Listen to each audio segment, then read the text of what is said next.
Hey Perry, I just wanted to make a brief video demonstrating my current studio set.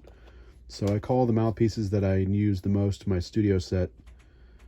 I've made this little box for them. So this is my lead mouthpiece. It's in inner diameter, it's about a 660, which is rather wide for a lead mouthpiece, but I like medium wide diameters. It's got a 34 throat and it's a shallow double cup. I use a LaFreak tone bridge as well on this setup. It's got a very, very tight throat and a very small back bore. I play this mouthpiece extremely relaxed, and it lets me get into the double and triple registers. So that's my lead mouthpiece. That's my main commercial setup when I'm trying to maximize my endurance and my range. My medium cup of choice is a Marcinkiewicz Burbank.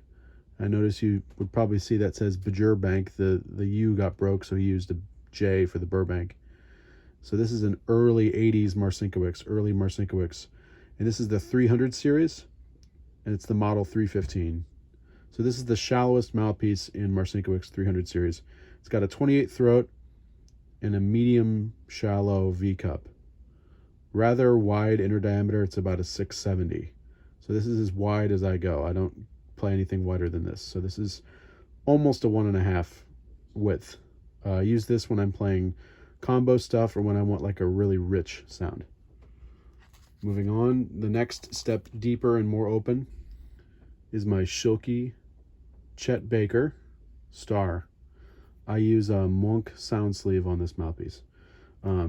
This has a 27 throat, so you notice the first throat was 34, the second one was 28, which is bigger, and this is a 27, which is even larger.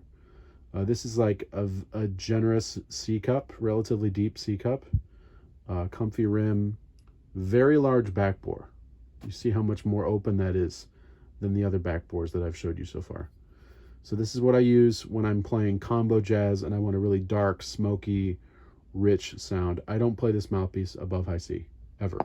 I just don't do it. Next, we have an even deeper mouthpiece. This is large letters Vincent Bach 3. These are made in the early 80s, or the late 80s and early 90s is when they use these large letters. So it's just a Bach 3, there's no letter.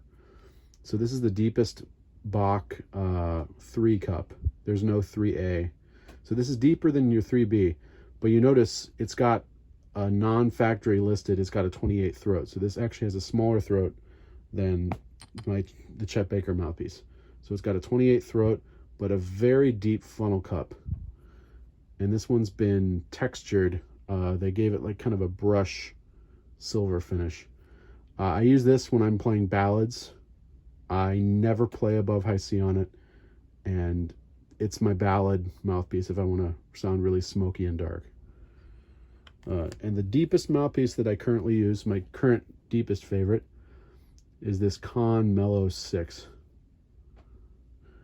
The throat is probably 22 or 21, very large throat. It's got a medium large backbore, but it's a very short backbore. This mouthpiece is shorter than a standard trumpet mouthpiece by, I'd say, almost an inch, and that's because it's so deep. You see how deep that is. It's deep, and the throat is big, and the backbore is big. So to keep it in tune, they shortened the length of the shank. So this is actually a mellophone mouthpiece. Rim is very comfy. Again, it's about a 665, 670. So it's wide, deep, and open. As you can probably tell, I don't play this in the upper register. This is for the dark, smoky combo stuff. And then the last mouthpiece is just my normal cornet mouthpiece, which is the same mouthpiece that Chuck Mangione used. It's a Giardinelli New York 7VS. This is not a two-piece. The rim doesn't come off, but it's like a 70s or 80s late Giardinelli. And I'd say it's about a 658 inner diameter, medium V cup. Not quite as shallow as my Marcinkiewicz V cup. A little bit deeper than that, a little bit more of a bowl. And it's a 27 throat. Medium large back bore. So I also use a Yamaha Bobby Shoe flugelhorn mouthpiece. Um, and I also have a Bob Reeves flugelhorn mouthpiece, but I don't like it as much because it's really, really bright. And so basically, I have 5 trumpet mouthpieces that I use. And in commercial settings, I normally just use this one.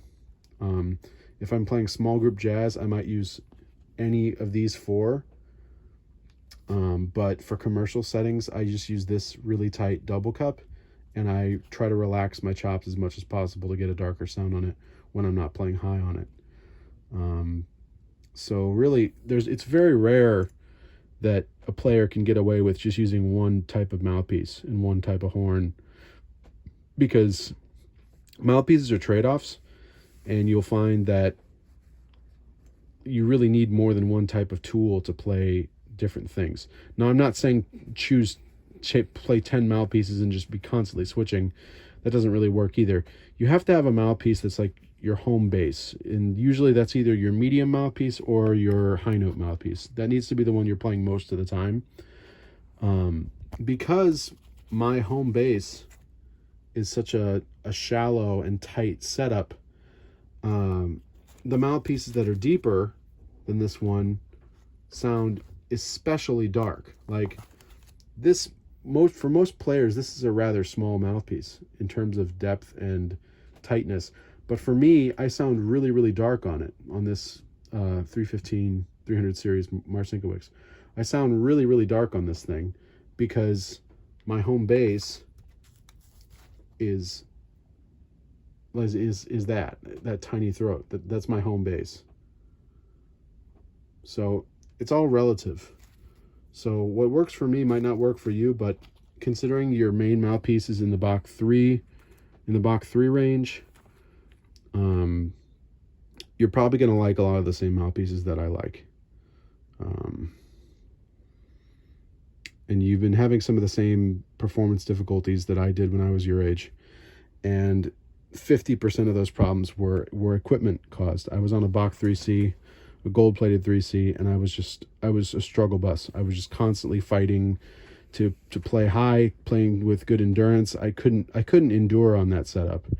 So I made a series of changes. I went from the 3C, and then I tried a Warburton Johnny Hodges, and I realized that was a little too extreme because I started losing my lower register. And so then I switched to a Purviance 8, or the 4-star K4. I switched to that for about a year. And then I went to a Bob Reeves 42 SV 692 SL backbore. And that was one of the best mouthpieces I tried. And I was on that for 3 years until I found this. And before, I was on a Marcinkiewicz, a Rick Baptist, the E8 model. I was on that for 2 years. That was when I first started my cruise ship career, when I was playing with the B.B. King Blues Club on Holland America. So, yeah. I made gradual adjustments. I started out on a 3C, and then I went to a smaller C cup, and then I went to the Purviance, which is basically a D cup, and then I went to the Rick Baptist, which is an E cup, and then I went to the the Bob Reeves, which is a V E cup, and then I went to this thing. So I made 5 or 6 changes to arrive at this extreme setup. So I don't recommend trying to find the tightest, shallowest thing that you can even make a sound on. It's going to take 2 or 3 adjustments, but you might find that the Reeves that I've recommended is all that you need, because you don't have to make as many adjustments, because your 3B and the Reeves are similar diameter, and you're just going a step or 2 shallower. So hopefully the adjustment period doesn't take more than about a week. It should feel easier instantly. So yeah. So, and I've had to try over 1,000 mouthpieces to find these ones that work so well for me. And one thing that's universal on every mouthpiece that I really like is the inner rim bite, that inner edge, is rather soft. It's a very important thing for helping your endurance. All right. I hope this helps.